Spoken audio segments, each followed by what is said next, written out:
CSC मधून पीक विमाचा जो काही फॉर्म आहे तो कशा पद्धतीने भरायचा आहे ए टू झेड माहिती तुम्हाला या व्हिडिओमध्ये सांगणार आहे. तर व्हिडिओ नक्की आपला शेवटपर्यंत पहा. आपल्या चॅनलवरती पहिल्यांदा आला असाल तर चॅनलला सबस्क्राईब करून ठेवा. अशाच महत्त्वपूर्ण व्हिडिओज तुम्हाला मिळत राहतात. तर चला मित्रांनो व्हिडिओ सुरू करूया.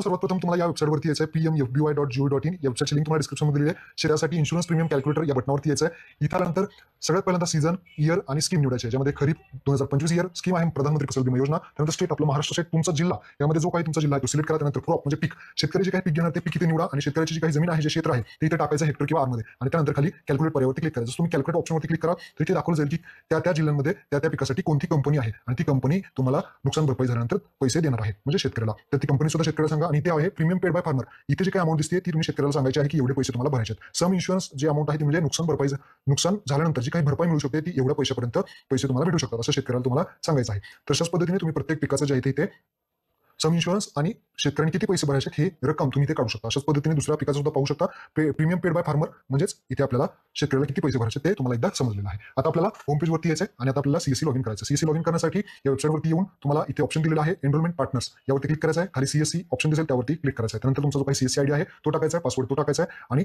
कॅप्चर टाकून साइन इन बटनावरती क्लिक करायचं आहे. साइन इन केल्यानंतर अशा पद्धतीने इंटरफेस तुम्हाला दिसेल.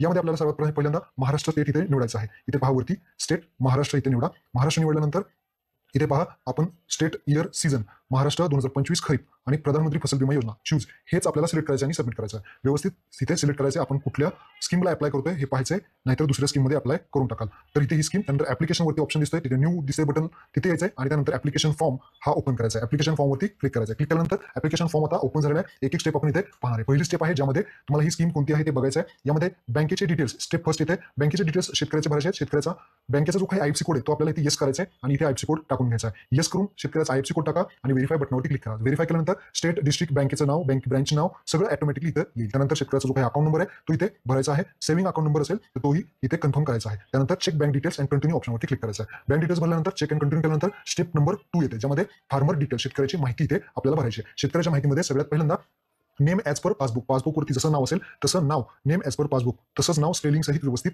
टाकून घ्यायचं आहे. त्यानंतर नेम ॲज पर आधार हे ऑटोमॅटिकली इथं आले दिसेल, नसेल आलं तर तुम्ही तिथे टाकू शकता. त्यानंतर आधार नंबर टाकायचा आहे. आधार कार्ड नंबर ऑटोमॅटिकली येईल, नसेल आला तर इथे आधार नंबर टाकून व्हेरीफाय बटनावरती क्लिक करायचं. व्हेरीफाय केल्यानंतर इथे पहा सर्व्हरचा प्रॉब्लेम झालेला आहे सॉल्व. इथे पुढे ॲग्री स्टॅक फार्मर आयडी आधार कार्डला लिंक आहे त्यामुळे आधार कार्डच्या नुसार तुमचा फार्मर आयडी इथे ऑटोमॅटिकली येईल. हा एक ऑप्शन आता नवीन ऍड झालेला आहे. इथे काही करायची गरज नाही, फक्त फार्मर आयडी तिथे आलेला तुम्हाला दिसेल. त्यानंतर relation type, son of, daughter of जे काही असेल ते शेतकऱ्याचं कोण आहे ते आणि त्या शेतकऱ्याचे रिलेटिव्ह कोण आहे त्याची माहिती द्यायची आहे.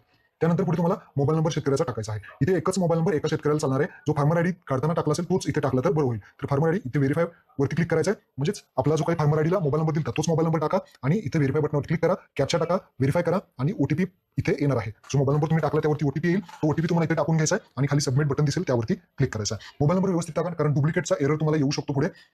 तर इथे आपला ओटीपी व्हेरीफाय झाला. त्यानंतर एज, शेतकऱ्याचं वय इथे टाकायचं आहे. त्यानंतर जेंडर, मेल फिमेल जे काही असेल ते शेतकरी, कास्ट कॅटेगरी, जनरल कॅटेगरीमध्ये ओबीसी, एससी, एसटी कोणत्या कॅटेगरीमध्ये शेतकरी तो ते सिलेक्ट करायचं आहे. त्यानंतर फार्मर कॅटेगरी, आता फार्मर कॅटेगरीमध्ये ओनर आहे, टेनंट आहे आणि शेअर क्रॉपर आहेत. अशा प्रकारचे 3 ऑप्शन तुम्हाला दिसतील. ओनर म्हणजे ज्या शेतकऱ्याचं नाव सातबाऱ्यामध्ये आहे तो ओनर असतो तर ओनरच सिलेक्ट करायचा. टेनंट म्हणजे ज्या शेतकऱ्यांनी शेती आपली भाड्याने घेतली आहे, भाडे तत्वावरती घेतलेली ते टेनंटमध्ये येणार आहेत. आणि शेअर क्रॉपर म्हणजे एखाद्या शेतकऱ्यांनी जमीन दुसऱ्याला भाडे तत्वावरती दिली असेल आणि तो पीक विमा भरत असेल तर शेअर क्रॉपर सिलेक्ट करायचा आहे. आणि सामायिक असेल तरी सुद्धा तुम्ही ओनरमध्येच टाकायचं आहे. ही गोष्ट लक्षात ठेवा. सामायिक शेती असेल तर तुम्ही ओनरमध्ये टाकू शकता आणि वैयक्तिक असेल तरी सुद्धा ओनरमध्ये तुम्हाला टाकायचं. त्यानंतर फार्मर टाईप स्मॉल आहे, मार्जिनियल आहे का अदर आहे तर इथे तुम्ही सिलेक्ट करू शकता. स्मॉल म्हणजे छोटी शेती करतोय, मार्जिनियल म्हणजे उत्पन्न जास्त भेटतंय तर मार्जिनियल सिलेक्ट करू शकता. त्यानंतर खाली रेसिडेन्शियल ॲड्रेस विचारला जाईल ज्यामध्ये शेतकऱ्याच्या आधार कार्डवरती जो ॲड्रेस आहे तो इथे तुम्ही जिल्हा, तालुका, गावाचं नाव, ॲड्रेस पूर्णपणे इथे टाका आणि पिनकोड टाका. अशा पद्धतीने रेसिडेंट डिटेल्सची माहिती तुम्हाला टाकायची आहे. त्यानंतर खाली येऊन नॉमिनी डिटेल्स विचारले जातील. नॉमिनी टाकायचं असेल तर इथे तुम्ही टाकू शकता. यामध्ये नॉमिनी नेम, जो काही नॉमिनी शेतकऱ्याला लावायचा आहे, त्यानंतर नॉमिनीचं वय काय आहे, son of, daughter of, care of जे काही असेल ते टाकू शकता आणि ॲड्रेस टाकून सेव्ह अँड कंटिन्यू ऑप्शनवरती क्लिक करायचं. नॉमिनीची सगळी माहिती या बॉक्समध्ये टाकून सेव्ह अँड कंटिन्यू करायची आहे. सेव्ह अँड कंटिन्यू ऑप्शनवरती क्लिक केल्यानंतर तुमची स्टेप येते पुढची. तर इथे आपण नॉमिनी जे येते नॉमिनीची माहिती टाकलेली, नॉमिनीचा ॲड्रेस टाकलाय. आता सेव्ह अँड कंटिन्यू करू. सेव्ह अँड कंटिन्यू केल्यानंतर आपली स्टेप नंबर 3 येते ते म्हणजे क्रॉप डिटेल्स. आता शेतकऱ्याची जी काही पिकाची माहिती ती द्यायची, शेतकऱ्याचा सातबाऱ्याची माहिती.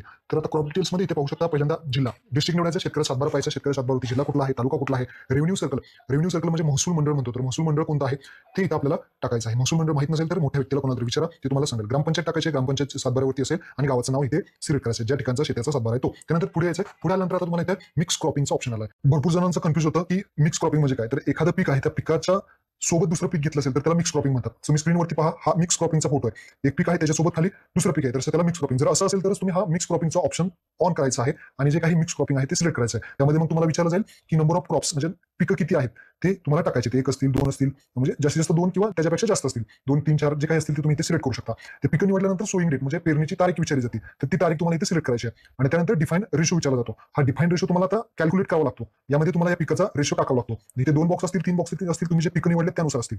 आता हा कसा कॅल्क्युलेट करायचा तुम्हाला डिस्क्रिप्शनमध्ये एक्सेल फाईल दिलेली आहे. ती डाउनलोड करून घ्यायची. एक्सेल फाईल तुम्हाला ओपन करायची. ओपन केल्यानंतर अशा पद्धतीने दिसेल. आता पीक विमा भरायची जी काही पूर्ण जमीन आहे ती जमीन हेक्टरमध्ये तुम्हाला टाकायची. म्हणजे 1 हेक्टर असेल किंवा 1 हेक्टरपेक्षा कमी असेल किंवा आर मध्ये टाकू किंवा हेक्टरमध्ये जे काही असेल. समजा आता मी टाकले एक्झाम्पल म्हणून 0.21 आर. तर 0.21 आर टाकल्यानंतर आता पहिलं पीक किती हेक्टरमध्ये घेतलेलं आहे ते द्यायचं. मग मी इथे टाकतो 0.15 आर आणि दुसरं पीक आता उरलेलं जे काही मी 2च लावले तर दुसरं राहते 0.06 राहते. तर मी पहिलं पीक टाकलं 0.15, दुसरं पीक टाकलं 0.06 म्हणजे ते 0.21 जे वरती टाकले ते बरोबर झालं पाहिजे. तर पहा खाली अलर्ट मेसेज काय आला पाहिजे, ओके. म्हणजे आपण टाकलेली हे पिकं वरचे जे काही पूर्ण जमीन हेक्टरमध्ये टाकलेली आहे त्याला मॅच झालं पाहिजे. तेव्हा तुमचा रेशो एकदम बरोबर कॅल्क्युलेट होईल. अलर्ट मेसेज ओके आला तर उजव्या साईडला इथे पहा अलर्ट मेसेज ओके, उजव्या साईडला तुमचा रेशो इथे कॅल्क्युलेट झालेला आहे. इथे पहा जमीन हेक्टरमध्ये ही व्यवस्थित कॅल्क्युलेट तुम्हाला टाकायचं आहे आणि ओके झालं. तर हे कॅल्क्युलेशन ओके झालं तर इथेच रेशो आहे पहा 714 286. तर मी इथे 714 टाकणार या पिकाचा आणि 280 या पिकाचा. तर अशा पद्धतीने तुम्हाला जो काही मिक्स क्रॉपिंगचा रेशो आहे तो टाकायचा आहे. जर तुम्ही मिक्स क्रॉपिंग म्हणजे शेतकऱ्यांनी मिक्स क्रॉपिंग केलं असेल तर शेतकऱ्याला विचारायचं, शेतकऱ्याला विचारून ते मिक्स क्रॉपिंग करायचं आहे. नसेल केलं तर हा ऑप्शन सोडून द्यायचा. इथे टिक काढून टाकायची, काहीच करायची गरज नाही. आता रेग्युलर मध्ये जर पाहिलं आपण ज्यांनी जमिनीमध्ये पिकं लावलेली आहेत ते आता त्यांचे हे ऑप्शन खालचे आहे. जर मिक्स क्रॉपिंग केलं असेल तर टाका, नाही तर सोडून द्या. आता इथे क्रॉप निवडायला विचारेल तर आपण आता पहिल्यांदा घेणारे भुईमुग. तर इथे तुमचं जे काही पीक असेल ते इथे घेऊ शकता. मी आता शेतामध्ये लावले भुईमुग, तर शेतकऱ्यांनी जे काही लावले ते शेतकऱ्याला विचारून तुम्ही इथे टाका. त्यानंतर सोईंग डेट म्हणजे पेरणीची तारीख, कधी पेरणी केलेली आहे ते इथे टाकायची. त्यानंतर ओनरशिप मी तुम्हाला मागे सांगितलं. सामायिक क्षेत्र आणि स्वतःची जमीन असेल तर ओनर सिलेक्ट करा. टेनंट म्हणजे भाड्याने दिली असेल तर. त्यानंतर शेअर क्रॉपर मध्ये असेल तर शेअर क्रॉपर म्हणजे एखाद्याला जमीन कसायला दिली असेल तर ती शेअर क्रॉपर, आणि मिक्स मध्ये असेल म्हणजे मिक्स क्रॉपिंग मध्ये तर मिक्स क्रॉपिंग अशा ऑप्शन आहेत. त्यानंतर सर्वे नंबर म्हणजे भूमापक क्रमांक असतो, गट नंबर 7 टाकायचा. आणि खाता नंबर म्हणजे 8चा जो काही खाते नंबर आहे तो टाकायचा. सर्वे नंबर म्हणजे गट नंबर किंवा भूमापक क्रमांक. खाता नंबर म्हणजे जो काही 8चा आहे तो खाता नंबर. त्यानंतर व्हेरीफाय बटनावरती क्लिक करायचं. इथे सगळी जे काही जमीन असेल त्या व्यक्तीच्या नावे ती इथे दाखवली जाईल. आता ज्या गटामध्ये जो गट आहे तोच गट जिथे आपण शेती म्हणजे पीक लावलेले तो गट तुम्हाला इथे सिलेक्ट करायचा. जो गट सिलेक्ट केला की असं येईल आणि त्यानंतर सबमिट करा. सबमिट केल्यानंतर इन्शुअर्ड एरिया इन हेक्टर इथे दाखवलं जाईल. आता हा इन्शुअर एरिया म्हणजे आता जे काही पीक लावलेलं आहे ते किती मध्ये लावलेलं आहे ते इथे तुम्हाला एडिट करायचं ऑप्शन आहे. तर सगळं लावलं असेल तर तुम्ही सगळं टाकू शकता क्षेत्र. सगळं नसेल लावलं तर इथे 0 पॉईंट एवढ्यामध्ये अर्ध्या जमिनीत मी एवढं लावले तर तुम्ही ते हेक्टर एडिट करू शकता. एडिट करून इथे फार्मर शेतकऱ्याला किती पैसे भरायचे सगळी माहिती दाखवली. नंतर add crop survey number for insurance या बटनावरती जो काळा रंगाचा मोठा बॉक्स आहे त्यावर क्लिक करायचा. इथे खाली सगळ्यात पाहू शकता मी आता भुईमुग खाली ऍड झालेला आहे जो की निम्म्या जमिनीमध्ये तो लावलेला आहे. तर अशा पद्धतीने ऍड करू शकता. तसेच आता मी घेतो कांदा. आता दुसरं एक मी पीक ऍड करून दाखवतो. आता कांदा घेतो. सोईंग डेट कधी पेरणी केलेली ती घेतो. त्यानंतर इथं owner tenant share cropper mix जे आता मी सांगितलं त्या पद्धतीने तुम्ही इथे सिलेक्ट करा. आणि त्यानंतर सर्वे नंबर टाका, खाते नंबर टाका, व्हेरीफाय नाव करा, हे खाते घ्या, सिलेक्ट करा आणि सबमिट करा. आता जे काही उरलेलं असेल ते इथे येईल किंवा याच्यामध्ये जर काही एडिट करायचं असेल तर तुम्ही एडिट करू शकता. आणि हे टाकून याचं सगळी पुढची इन्शुरन्स वगैरे सगळं दिसेल. आणि ऍड क्रॉप सर्वेवरती तुम्हाला क्लिक करायचं आहे. हे सुद्धा पीक ऍड होऊन जाईल. खाली तुम्ही पीक पाहू शकता. अशाच पद्धतीने तुम्ही पिकं ऍड करू शकता.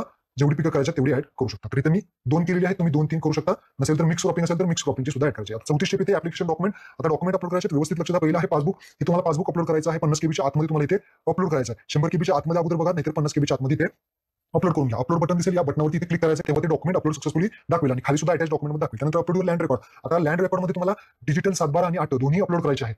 लेटेस्ट वाले या महिन्यातले तुम्ही नवीन काढा. डिजिटल 7/12 आणि 8 इथे अपलोड बटनावरती क्लिक करा. शेतकऱ्याचं इथे डिजिटल 7/12 8 अपलोड करा. त्यानंतर सोईंग सर्टिफिकेट म्हणजे पीक पेरा सेल्फ डिक्लेरेशन म्हणतो, घोषणापत्र म्हणतो. याचे जे काही पीक पेराचे ते सुद्धा तुम्हाला डिस्क्रिप्शनमध्ये दिले, तर ते तुम्ही इथे टाकून घेऊ शकता. यामध्ये प्रिंट काढायची आहे.